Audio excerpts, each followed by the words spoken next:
Hello, everybody. My name is Satya Vati. I'm an organizer with the PSL, Party for Socialism and Liberation, and I'm also a healthcare worker.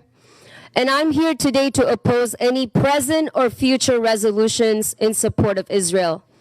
Any resolution that declares unwavering support for Israel is in reality your unwavering support for racist apartheid, colonialism, illegal occupation, and terrorism towards the Palestinian people.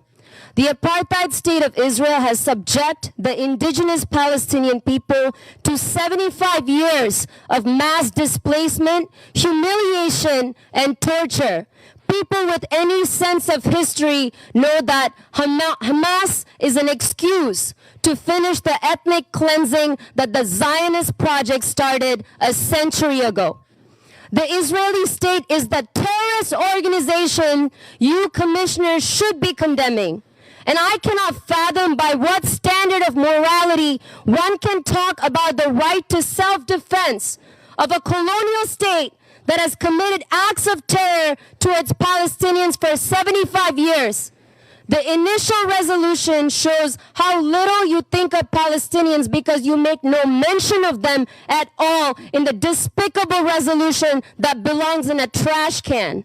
And if you have any real humanity in you, you would stand with the thousands of people and children who are being bombed and killed by Israel right now in their homes, hospitals, schools, mosques, churches in Gaza and the West Bank with no end in sight. And instead, you choose to stand with the colonizers over the colonized, with the oppressors over the oppressed. But the world stands with Palestine.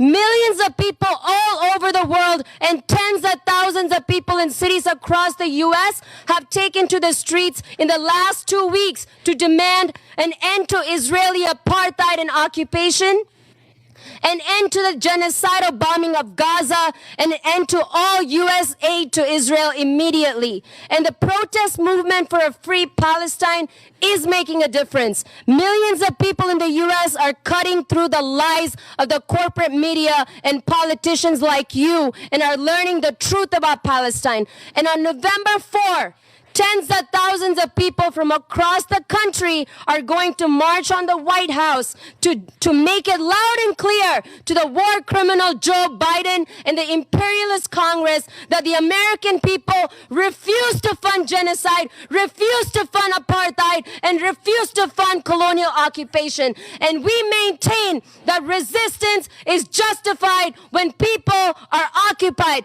We will never condemn the resistance of colonized people against colonialism. And there can be no peace without justice. So those who want peace and justice for all people in Palestine should demand an end to Israel's illegal colonial occupation. They must demand the fall of Israeli apartheid. Free, free Palestine!